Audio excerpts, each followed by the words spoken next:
وَلَقَدْ يَسَّرْنَا الْقُرْآنَ لِلذِّكْرِ فَهَلْ مِن مُّدَّكِرٍ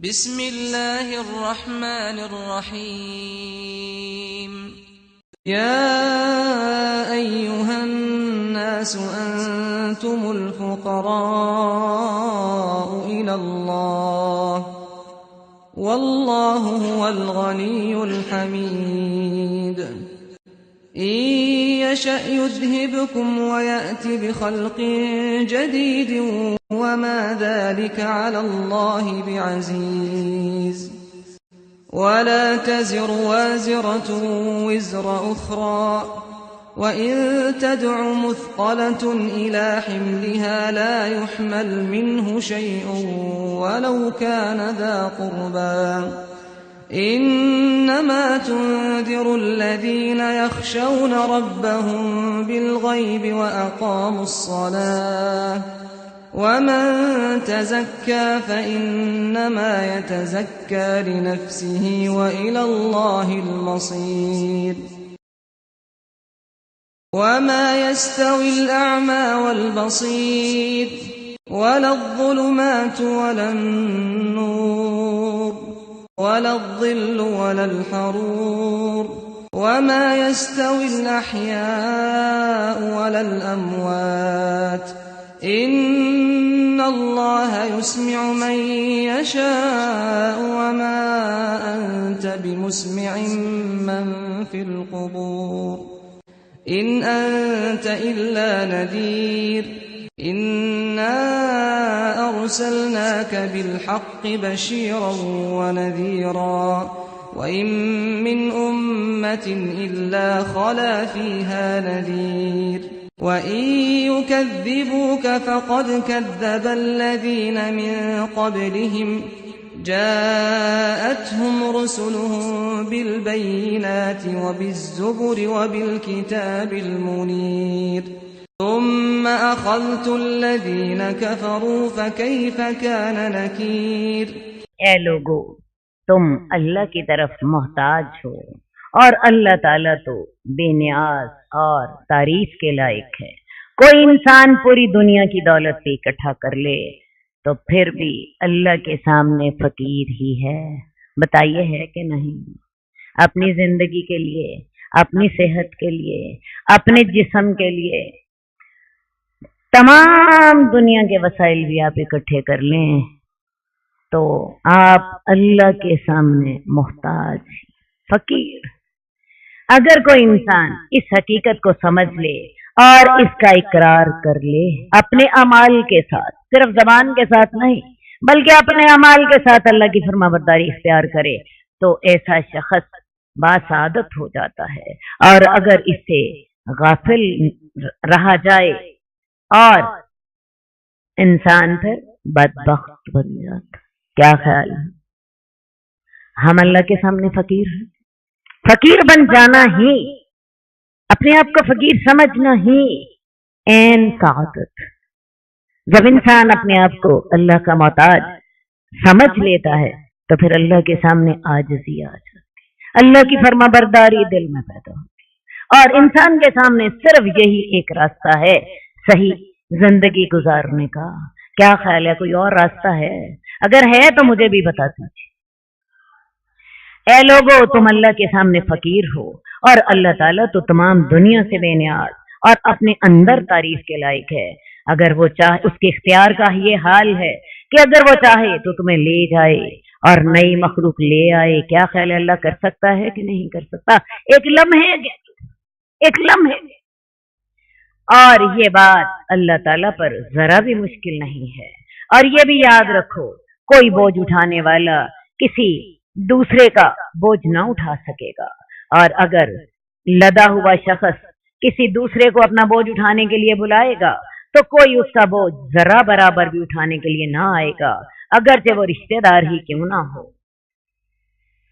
بے شک آپ کو اسی شخص کو ڈرا سکتے ہیں جو اپنے رب سے غیب کے ساتھ ڈریں، نماز قائم کریں اور جو پاکیزگی اختیار کرتا ہے تو وہ اپنے نفس کے لیے ہی پاکیزگی اختیار کرتا ہے اور اللہ ہی کی طرف تمہیں پلٹ کر جانا ہے۔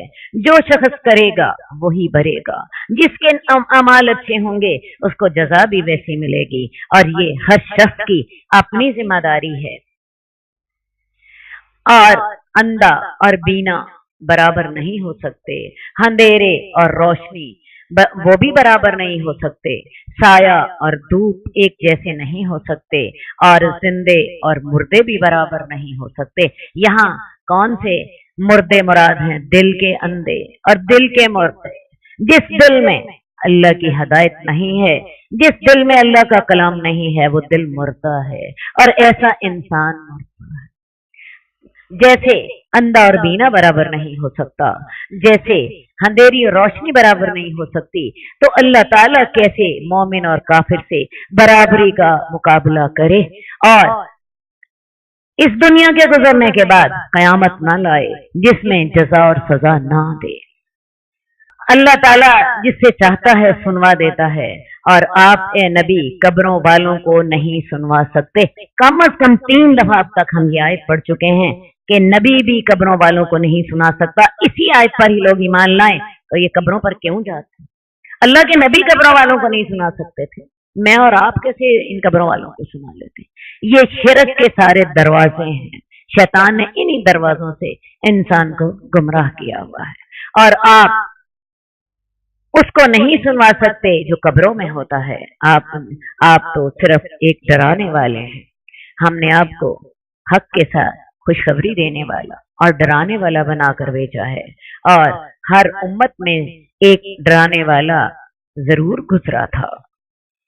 اس سے مراد یہ نہیں ہے کہ ہر بستی چھوٹی ہو یا بڑی اس میں اللہ نے کوئی رسول یا نبی لازم بھیجا ہے، بلکہ اس کا مفہوم یہ ہے کہ ہر بستی یا ہر امت میں نبی کی تعلیم کسی نہ کسی ذریعے سے ضرور پہنچ چکی ہے۔ اور آج کل تو آپ دیکھیں یہ علم کیسے ہر جگہ، ہر گوشے، ہر گلی، ہر گھر تک پہنچ چکا ہے، اور اگر وہ تجھے جھٹلا دیں تو اس سے قبل بھی لوگوں نے جھٹلایا تھا۔ ان کے پاس ان کے رسول واضح نشانیاں لے کر آئے تھے، صحیفے لے کر آئے تھے، روشن کتاب لے کر آئے تھے۔ پھر میں نے ان لوگوں کو جنہوں نے کفر کیا تھا انہیں پکڑ لیا، تو ذرا دیکھو تو صحیح میرا عذاب کیسا تھا۔ کیا تم نے نہیں دیکھا کہ اللہ تعالیٰ نے آسمان سے پانی اتارا، اس کے ساتھ ہم نے مختلف قسم کے پھل پیدا کیے جن کے رنگ مختلف ہیں اور ان کی شکلیں بھی مختلف ہیں، ذائقے بھی فرق ہیں، اور پہاڑوں میں سے مختلف رنگوں کے پہاڑ ہیں، سفید، سرخ اور گہری سیاہ دھاریوں والے، اور لوگوں میں سے اور چوپایوں میں سے اور مویشیوں میں سے ان کے رنگ مختلف ہیں۔ یہ سب اللہ تعالیٰ کی نشانیوں میں سے ہے۔ اسی طرح اللہ تعالیٰ کے بندوں میں سے صرف وہ لوگ ڈرتے ہیں جو کہ عالم ہوتے ہیں۔ اللہ تعالیٰ تو زبردست اور بخشنے والا ہے۔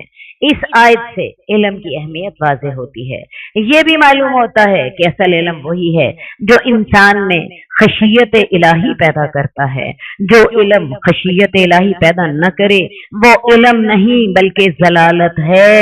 میری بات سمجھ آئی ہے یا نہیں آئی؟ آج ہم بچوں کو جہاں بھیجتے ہیں وہ دلوں میں خشیت الہی وہ علم پیدا کرتا ہے یا اس کے علاوہ کچھ اور پیدا کرتا ہے؟ جو علم خشیت الہی نہیں پیدا کرتا وہ علم نہیں ہوتا، وہ گمراہی ہوتی ہے۔ علم انسان میں جستجو اور غور و فکر کی عادت ڈالتا ہے۔ جب انسان آفاق میں، کائنات میں یا اپنے جسم کے اندر غور کرتا ہے تو اسے خالق کائنات کی لامحدود قوتوں اور قدرتوں کا اعتراف ہوتا چلا جاتا ہے۔ جس قدر وہ غور کرتا ہے اسی قدر اس کے دل میں اللہ کی محبت اور خشیت بیٹھتی چلی جاتی ہے۔ محبت اس لیے کہ کائنات کی ہر چیز اللہ تعالیٰ نے انسان کے خدمت میں لگائی ہوئی ہے، اور اس نے طاقت رکھنے کے باوجود کسی پر ظلم نہیں کیا اور انصاف سے کام لیا۔ خشیت اس لیے کہ جب وہ کائنات کی وسعت پر غور کرتا ہے اور اس قادر مطلق ذات کی قدرت اور طاقت پر غور کرتا ہے جس نے انہیں تخلیق کیا اور انہیں کنٹرول کیا، اور اس کے مقابلے میں جب اسے اپنی کمزوری کا احساس ہوتا ہے تو اس کے دل میں اللہ کی خشیت بیٹھتی چلی جاتی ہے۔ तो अल्लाह के बंदों में से सिर्फ वो लोग अल्लाह से डरने का हक अदा करते हैं जो कि आलिम होते हैं। इल्म ही उनके अंदर अब अल्लाह की खशियत और अल्लाह की मोहब्बत पैदा करता है। यकीनन वो लोग जो अल्लाह की किताब पढ़ते हैं, नमाज कायम करते हैं और उसमें से खर्च करते हैं जो हमने उनको रिस्क दिया, छुपा कर और जाहिर, वो एक ऐसी तिजारत की उम्मीद रखते हैं जो कि कभी भी हिलाक ना होगी। इंसान कारोबार करता है किस लिए? ताकि मुझे फायदा हो। एक कारोबार अल्लाह से भी कर ले और वो उस कारोबार की शराइत यहाँ पर बताई जा रही हैं। वो लोग अल्लाह की किताब की तिलावत करते हैं, कुरान पढ़ते हैं और कुरान समझते हैं, उसमें गौर व फिक्र करते हैं और उसका नतीजा क्या है? नमाज कायम करते हैं। नमाज कायम किए बगैर दीन का कोई तस्वुर है ही नहीं। ये शैतान ने हमें पट्टी पढ़ा दी, ला इलाहा इल्लल्लाह और बाकी सारे काम अल्लाह के सुपुर्द। ये इंसान सिर्फ और सिर्फ अपनी जात को धोखा दे रहा। जो नमाज कायम नहीं करता, ज़कात अदा नहीं करता, दीन के फराइज पूरे नहीं करता, ऐसा शख्स मुसलमान नहीं। वो लोग अल्लाह की किताब की तिलावत करते हैं, नमाज कायम करते हैं और उसमें से जो हमने उनको रिस्क दिया छुपा कर और जाहिर खर्च करते हैं, वो अल्लाह से ऐसी तिजारत कर रहे हैं जो कभी हिलाक ना होगी, जिसमें कभी खसारा ना होगा। वो लाजमन नफे वाली तिजारत कर रहे हैं। हाँ जी, ये नफे वाली तिजारत आपने करनी है। कौन कौन करेगा ये तिजारत अल्लाह से? कौन कौन करेगा? सारे क्यों नहीं? सारे करेंगे। अल्लाह हमें इस तिजारत की तौफीक अता फरमाए और हमारी इस तिजारत को कबूल फरमाए, ताकि उन्हें अल्लाह ताला उनके अजर पूरे पूरे दे और उन्हें अपने फजल से ज्यादा भी दे। आपको पता है अल्लाह ताला नेकी का अजर एक नेकी नहीं लेता, बल्कि कम से कम 10 नेकियां और इसको बढ़ा के 700 तक, बल्कि 1000 गुना तक भी ले जाता है। और हमने पीछे पढ़ा, अल्लाह ताला न सिर्फ जन्नत अता फरमाएगा बल्कि अपनी रजामंदी अता फरमाएगा, बल्कि दीदार इलाही भी अता फरमाएगा। ये सारा कुछ अल्लाह ताला अपने फजल से अता फरमाएगा। बेशक अल्लाह ताला बड़ा बख्शनहार और बड़ा कदरदान है। ए नबी, जो किताब हमने आपकी तरफ वही की है वो बरहक है और उन किताबों की तस्दीक करती है जो उससे पहले थे। अल्लाह ताला अपने बंदों से खबरदार है और उन्हें देख रहा है। फिर हमने इन लोगों को किताब का वारिस बनाया जिसे हमने अपने बंदों में से चुन लिया और इनमें से कोई तो जालिम है। आज किताब के वारिस हम हैं।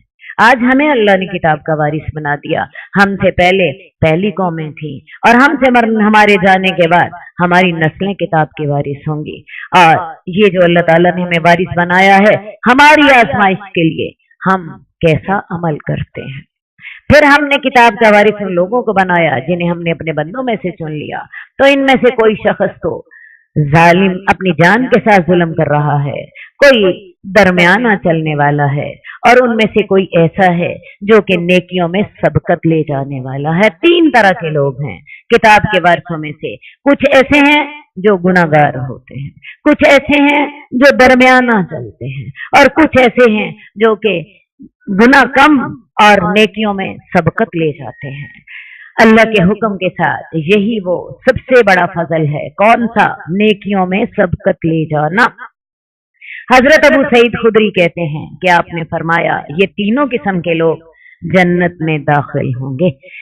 नेकियों में सबकत ले जाने वाले बगैर हिसाब किताब के जन्नत में दाखिल होंगे। जो दरमियाने चलने वाले हैं वो आसान हिसाब के साथ, और जो अपनी जानों पे जुल्म करने वाले हैं वो शफाअत से या अजाब भुगतने के बाद जन्नत में जाएंगे। हमेशगी की जन्नत में जिसमें वो दाखिल होंगे उसमें वो सोने के कंगन पहनाए जाएंगे और मोती पहनाए जाएंगे और उनका लिबास वहां पे रेशम का होगा। सोना और रेशम उम्मत मोहम्मदिया के मर्दों पर हराम है, जबकि जन्नत में उन्हें ये नेमतें मुयस्सर होंगी। और वो जन्नत में कहेंगे उस तमाम तारीफें उस अल्लाह की जात के लिए हैं जिसने हमसे गम दूर कर दिया। हमारा रब तो बड़ा बख्शनहार, बड़ा कदरदानी करने वाला है, जिसने अपने फजल से हमें अब्दी के आमगा में ला उतारा। अब्दी के आमगा से मुराद जन्नत, जो कि हमेशा की कदर है। ہمیں نہ تو یہاں پہ مشقت اٹھانی پڑے گی اور نہ ہی ہمیں یہاں پر تھکان لاحق ہوگی۔ اور وہ لوگ جنہوں نے کفر کیا ان کے لیے دوزخ کی آگ ہے، نہ تو ان کا فیصلہ کیا جائے گا کہ وہ مر جائیں، کیونکہ موت کو تو مینڈے کی شکل میں ذبح کر دیا گیا ہوگا، اور نہ ہی ان سے عذاب ہلکا کیا جائے گا۔ ہم اسی طرح ہر کفر کرنے والے کو سزا دیتے ہیں، اور وہ لوگ دوزخ میں چیخ چلا رہے ہوں گے، اے رب ہمارے، ہمیں اس دوزخ سے نکال دے، ہم نیک عمل کریں گے اور وہ عمل نہیں کریں گے جو ہم پہلے عمل کرتے تھے۔ اللہ انہیں جواب دیں گے، کیا ہم نے تمہیں عمر نہ دی تھی کہ تم جس نے نصیحت حاصل کرنی تھی وہ نصیحت حاصل کر لیتا، اور تمہارے پاس ڈرانے والا بھی آیا تھا۔ جب دوزخ میں دوزخ سے نکلنے کی فریادیں کر رہے ہوں گے تو انہیں کہا جائے گا، بتاؤ اللہ تعالیٰ نے تمہیں 60-70 سال کی عمر نہیں دی تھی، اور جس کو اللہ تعالیٰ اتنی عمر دے دیں اس کو زندگی میں کئی موقع ایسے ملتے ہیں جب ہدایت اس کے دل میں جاگزی ہوتی ہے۔ جس نے اس عمر سے بھی فائدہ نہیں اٹھایا اس کو اب بھی فائدہ نہیں ہوگا۔ اور پھر نہ صرف اللہ تعالیٰ نے تمہیں عمر دی تھی بلکہ اللہ تعالیٰ نے تمہارے پاس انبیاء بھیجے تھے، اور ہمارے پاس تو اللہ تعالیٰ نے یہ کتاب بھی بھیجی ہے، اور ساتھ ہی ہمارے اندر ضمیر بھی رکھ دیا ہے جو ہمیں ہر وقت ہماری برائیاں بتاتا رہتا ہے۔ کیا ہم نے تمہیں عمر نہ دی تھی کہ نصیحت حاصل کر لیتا؟ جس نے نصیحت حاصل کرنی تھی، جس نے تب نصیحت حاصل نہیں کی اب بھی وہ نصیحت حاصل نہیں کرے گا۔ اور تمہارے پاس ڈرانے والے نبی بھی آئے تھے، تو اب مزہ چکھو ظالموں کا، اب کوئی مددگار نہیں ہوگا۔ یقیناً اللہ تعالیٰ زمین اور آسمان کے غیب کو جاننے والا ہے، وہ سینوں کے بیدوں کو جانتا ہے۔ وہ اللہ وہی ذات ہے جس نے تمہیں زمین میں جانشین بنا دیا، تو جو شخص کفر کرتا ہے تو اس کی کفر کی ذمہ داری اسی پر ہے، اور کافروں کو ان کا کفر ان کے رب کے نزدیک صرف اللہ کا غصہ ہی بڑھاتا ہے، اور کافروں کو ان کا کفر صرف ان کے خسارے میں ہی اضافہ کرتا ہے۔ کافر جتنا کفر کرتے چلے جاتے ہیں اتنا ہی اللہ کا غصہ مزید بڑھتا چلا جاتا ہے، اور اتنے ہی کافروں کا خسارہ بھی بڑھتا چلا جاتا ہے۔ کہہ دیجئے بھلا تم دیکھو اپنے شریکوں کو جن کو تم اللہ کے سوا پکارتے ہو، مجھے دکھاؤ تو صحیح انہوں نے زمین میں سے کیا پیدا کیا ہے، یا ان کی کوئی آسمان کے بنانے میں ان کی کوئی شراکت ہے، یا ہم نے ان کو کوئی تحریر لکھ کر دی ہے اور وہ اس پر کوئی واضح دلیل رکھتے ہیں۔ یعنی جن کو تم پکارتے ہو انہوں نے زمین میں سے کچھ پیدا کیا، مجھے وہ دکھاؤ، انہوں نے آسمان میں سے کوئی حصہ لیا، مجھے وہ بتا دو۔ یا پھر ایک تیسری صورت ہو سکتی ہے، کسی آسمانی کتاب میں اللہ تعالیٰ نے کوئی حکم نازل کر دیا ہو کہ میں نے تمہارے ان شریکوں کو فلاں اختیار دیا ہے، مجھے وہ دکھا دو۔ جب یہ سارا کچھ نہیں ہے اس کا مطلب کیا ہے؟ اس کا مطلب یہ ہے شیطان نے تمہیں پاگل بنا کے رکھ دیا ہے، بلکہ بجائے اس تحریر کے کہ میں نے ان کو کچھ اختیارات دیے ہیں، پورا قرآن چیخ چیخ کر پکار کر کہہ رہا ہے کہ اللہ تعالیٰ کے سارے اختیارات اللہ کے اپنے پر، اس نے اپنے سوا کسی کو اپنے اختیارات میں شریک نہیں کیا۔ وہ کائنات کو پیدا کر کے علیحدہ ہو کر نہیں بیٹھ گیا، بلکہ کائنات کا انتظام زمین سے لے کے آسمان تک اسی اکیلے کے ہاتھ،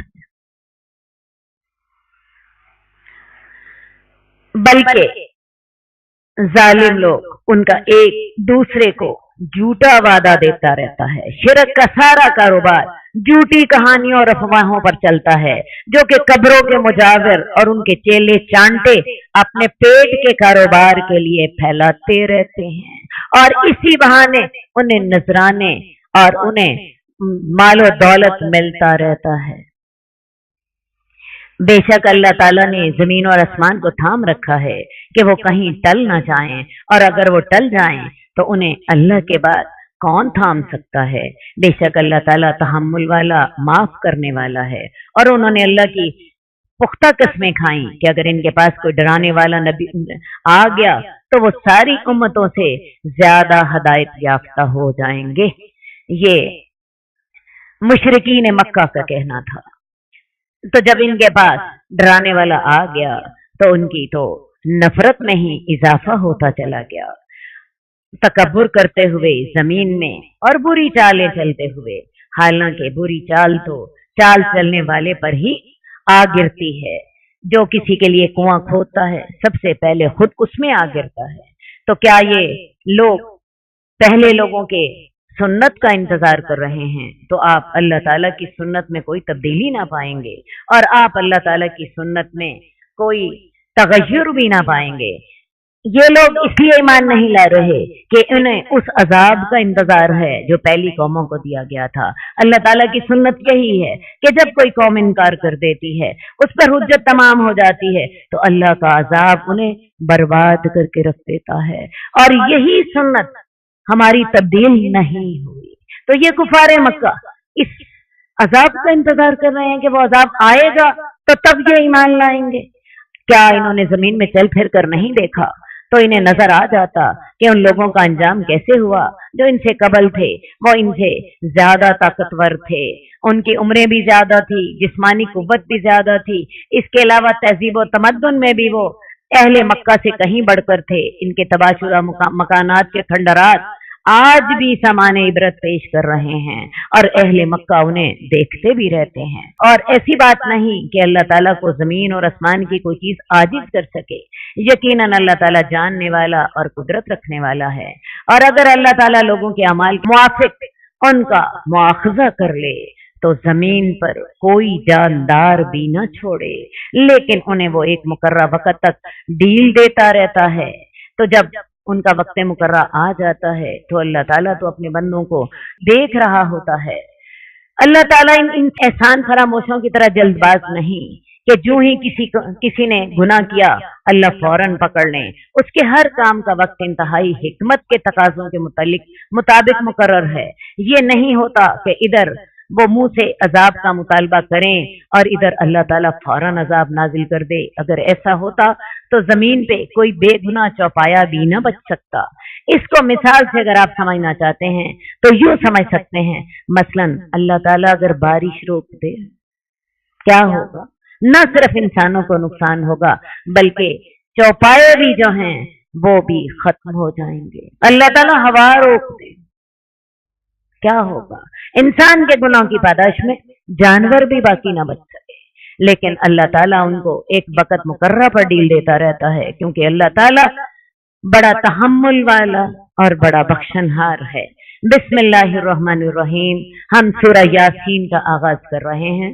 सूरह यासीन के बारे में हजरत अनस रजी अल्लाह तआला अन्हु फरमाते हैं कि रसूलुल्लाह सल्लल्लाहु अलैहि वसल्लम ने फरमाया, हर चीज का एक दिल होता है, कुरान का दिल सूरह यासीन है। इसको दिल शायद इसलिए कहा गया कि इसमें कुरान मजीद के मज़ामीन को इंतहाई मुअस्सर और मुदल्लल अंदाज में पेश किया गया है। इसे मरने वाले लोगों के करीब पढ़ना चाहिए। उसकी वजह भी यही है कि आखिरी वक्त में जब इंसान अल्लाह के पास जा रहा है, इंसान सही अकीदा इंसान के दिल में ताज़ा हो जाए। लेकिन मैं फिर बड़े दुख से कहूंगी, इस सूरह यासीन पढ़ने का फायदा भी उसे ही होगा जो सूरह यासीन के मानी समझता होगा। निरी तिलावत तो अंधे बहरों का काम। इसलिए कम अज कम सूरह यासीन का तर्जमा ही सीख लें। मरते वक्त जब आपके सामने कोई पढ़े तो कम अज कम आपको इसकी समझ आ रही हो, और ये आपके साथ सबसे आखिरी नेकी होगी, ताकि मरते वक्त जब आप अल्लाह के हुजूर पेश होने के लिए जा रहे हैं तो आपका अकीदा दुरुस्त। यासीन वल कुरआनिल हकीम इन्नका लमिनल मुरसलीन अला सिरात मुस्तकीम। यासीन, हिकमत वाले कुरान की कसम, आप पैगंबरों में से हैं। कुरान मजीद की कसम खाकर कहा जा रहा है कि रसूलुल्लाह सल्लल्लाहु अलैहि वसल्लम जो हैं इन पर वही नाजिल होती है और ये अल्लाह के सच्चे नबी हैं। ये आपकी नबूवत की शहादत है। आप सीधे रास्ते पर हैं और ये कुरान मजीद जबरदस्त और रहम करने वाले रब की तरफ से नाजिल हुआ है।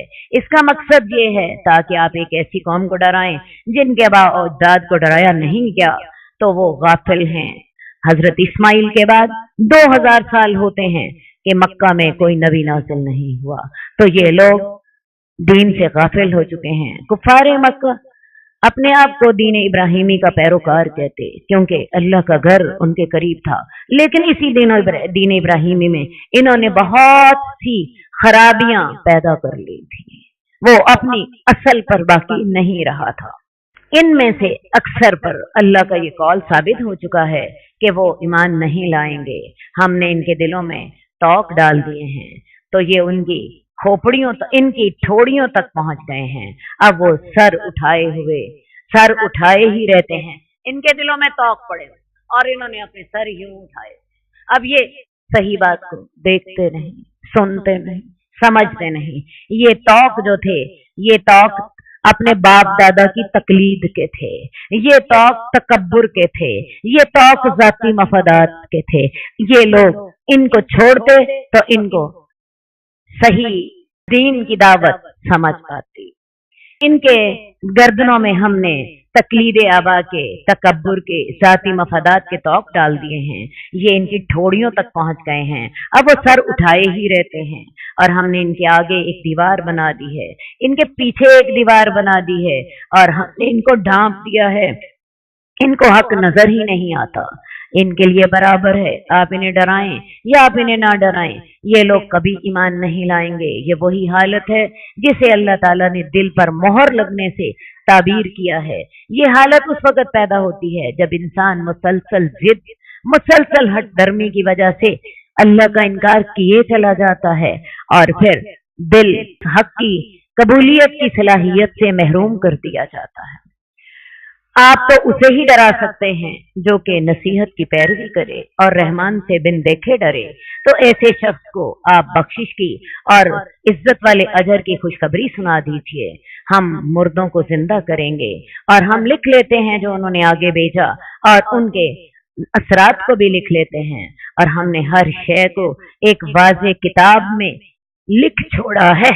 इंसान की जिंदगी अबस नहीं है। इंसान की जिंदगी इतनी अहम है कि इंसान जो कुछ इस दुनिया में करता है वो भी उसके नामा अमाल में लिखा जाता है और जो उसके असरात होते हैं वो भी उसके नामा अमाल में लिखे जाते हैं। हजरत अबू हुरैरा रवायत करते हैं कि आपने फरमाया जब इंसान फौत हो जाता है तो उसका अमल मुनक़ते हो जाता है मगर 3 चीजें, एक सदका जारिया बाकी रहता है, उसका अजर उसको कब्र में भी पहुंचता रहता है। इसी तरह वो इल्म जिससे लोगों को फायदा हो, इल्म पहुंचाने वाला मर जाता है। इल्म पर अमल करने वाले अमल कर रहे होते हैं और उनके अमल का एक हिस्सा उस मरने वाले को उसके मरने के बाद भी कब्र में पहुंचता रहता है। इसके अलावा तीसरी, नेक औलाद। जब भी कोई नेकी करती है तो उसके उस अमल में उसके वालिदैन का हिस्सा होता है जो कि कब्र में उनकी कब्र को ठंडी करने का बाइस बनता है। तो इन 3 अमल के अलावा और कोई अमल इंसान के मरने के बाद बाकी नहीं रहता। तो जब तक इंसान की नेकी के असरात बाकी रहते हैं तब तक अमालनामा बंद नहीं होता, तब तक अमालनामा खुला ही रहता है। इसी तरह अगर कोई शख्स अपनी जिंदगी में बुरे असरात छोड़ गया, उन बुरे असरात के गुनाह में भी वो हिस्सेदार रहता है।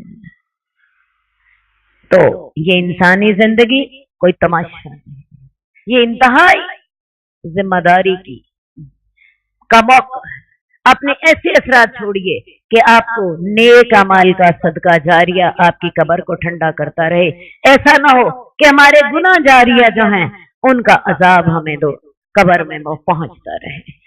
और इनके लिए बस्ती वालों की मिसाल बयान कीजिए जिसके पास पैगंबर आए थे।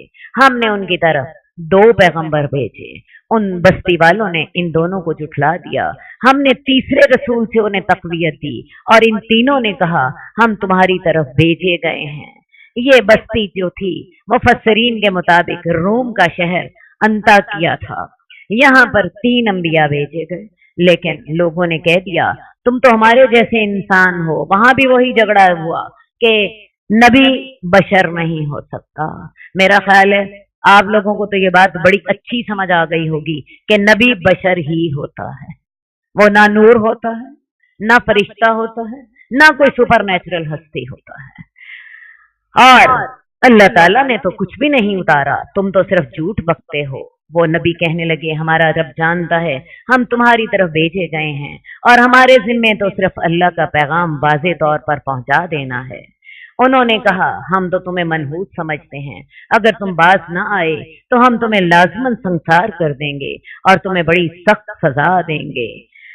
انبیاء کی دعوت کے نتیجے میں لوگوں کے دو گروہ بن جاتے ہیں، ایک نبی پر ایمان لانے والا اور ایک نبی کی مخالفت کرنے والا۔ اس کشمکش میں بھائی بھائی میں دشمنی پیدا ہو جاتی ہے، جس کا سبب یہ لوگ انبیاء کو قرار دیتے ہیں، حالانکہ اس کا سبب حق کو قبول نہ کرنا ہوتا ہے۔ نبی کہنے لگے تمہاری نحوست تو تمہارے ساتھ ہے، کیا تمہیں نصیحت کی گئی ہے؟ بلکہ تم تو حد سے بڑھنے والی قوم ہو۔ اور اس وقت شہر کے پرلے کنارے سے ایک شخص دوڑتا ہوا آیا اور وہ کہنے لگا اے میری قوم، ان پیغمبروں کی پیروی کرو، ان کی پیروی کرو جو تم سے اجر بھی نہیں مانگتے اور وہ ہدایت یافتہ بھی ہیں۔ اس سے معلوم ہوا کہ ان رسولوں کو تبلیغ کرتے ہوئے ایک عرصہ بیت گیا تھا، جس سے گرد و نواح کے لوگ بھی متاثر ہو چکے تھے۔ اللہ تعالی ہمیں ہدایت کی توفیق عطا فرمائے۔ قد خصك الرحمن بالفضل والتيجان والروح والريحان يا حامل القرآن قد خصك الرحمن بالفضل والتيجان